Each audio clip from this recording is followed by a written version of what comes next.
Aïe, aïe, aïe, aïe, aïe. Des fois, il y a des gens qui partent subitement. Un grand tzaddik comme ça, ouf, il disparaît. Comment ça se fait que comme ça, quelqu'un disparaît? Eh bien, il est raconté au nom du Baal Shem Tov, qu'il a dit à un de ses élèves qui s'appelait Rabbi David Fourkas, et ainsi Rabbi David Mimikalov. Eh bien, ces deux, il leur a dit, je veux que vous sortiez de la ville, et vous allez voir un rave là-bas, vous allez lui parler, et vous passez Shabbat avec lui, vous regardez ce qu'il avait. Bon, très bien, rabbin de communauté dans une ville proche. Ils arrivent là-bas, ce monsieur était vieux, il avait 80 ans comme ça. Et le rave, il voit les deux élèves du Baal Shem Tov, il voit vraiment que c'était des gens qui servaient Dieu. Vraiment, il se concentrait, une concentration intense. Vous savez, une des forces du Baal Shem Tov, c'est que il a montré comment faire pour se rapprocher de Dieu, comment se connaître, comment avoir une connexion avec Dieu. Et c'est quoi? Il a dit quelque chose comme ça. Il a dit Tsohar ta'ase la teva. Tsohar ta'ase la teva, c'est Noach. Il avait au-dessus de lui, il avait une lumière qui éclairait toute l'arche. A priori, s'il y avait des étages, une lumière ne peut pas éclairer des étages, puisqu'il y a des étages. Et là, il explique qu'en vérité, c'est une lumière spirituelle. Et il dit quelque chose de très très fort dans son livre, dans Parashat Noach, effectivement, le Baal Shem Tov, rappelez-vous de ça, c'est extraordinaire, c'est un conseil. Beaucoup de gens aujourd'hui posent comment faire pour se concentrer. Entre mini parenthèses, une fois on avait demandé à Rav Chaim Kanievski, Rabbi, comment se concentrer dans la prière? Il leur a dit, priez un peu plus lentement. Ça veut dire que des fois, il faut pas non plus les gens qui prient en 2 minutes 50 et on a fini. Eh bien, il dit le Baal Shem Tov, il dit, quand quelqu'un, il est dans sa prière, Tsohar, il doit prendre une lumière qu'il y a dans le ciel et il la met à l'intérieur du mot. Il met à l'intérieur du mot. Ok, intéressant. Et lorsqu'il met, par exemple, quelqu'un, il a besoin de la guérison, être plus terre à terre. Quelqu'un, il met comment on appelle ça? Il a besoin d'une guérison.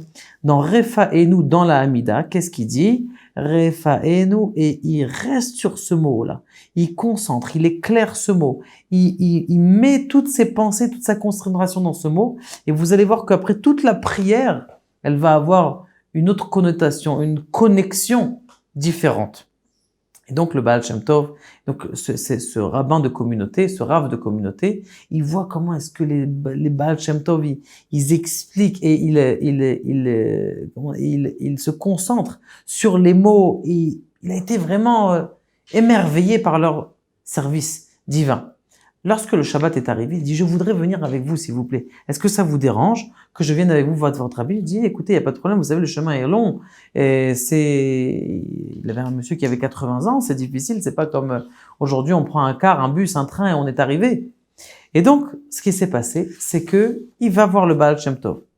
À la fin, il fait la Seouda du Baal Shem, il fait avec comment on appelle ça, le Baal Shem Tov, la Seouda.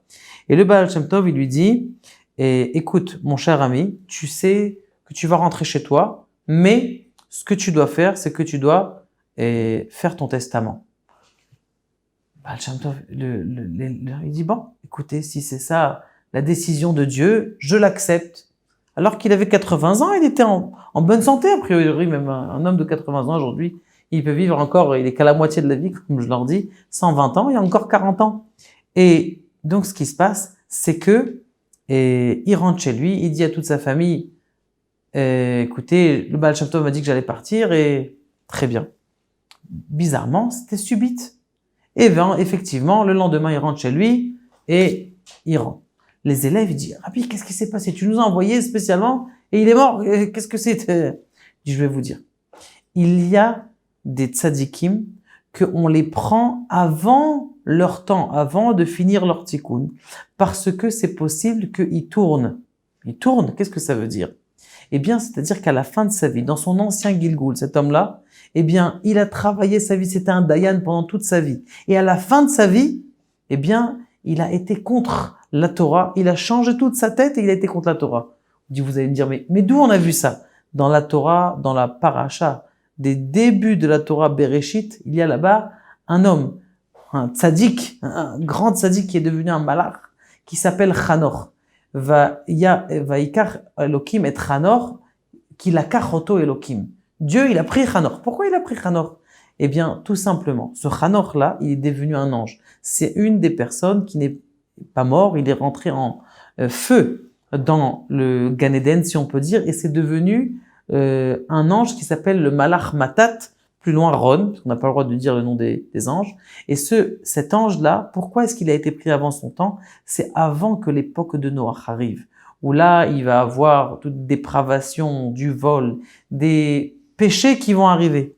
Et donc, comme ces péchés ils vont arriver, c'est la raison pour laquelle, eh bien, Dieu, il l'a pris avant qu'il finisse, qu'il puisse se faire influencer, avoir des mauvaises influences. C'est Bidiouk ce qu'il a fait le Baal Shem Tov. Il lui a dit, écoute, c'est mieux que tu partes maintenant parce que dans ton ancien Gilgul, tu as fait une vie extraordinaire. Et là aussi, tu vas faire une vie extraordinaire, mais tu vas avoir des épreuves qui vont faire que, du coup, tu vas tout perdre. Donc, c'est la raison pour laquelle, Al ta'amin be'atzmecha. Ne crois pas en toi, ad yom motra, jusqu'au jour de ta mort. Alors, le Talmidim, il pose la question.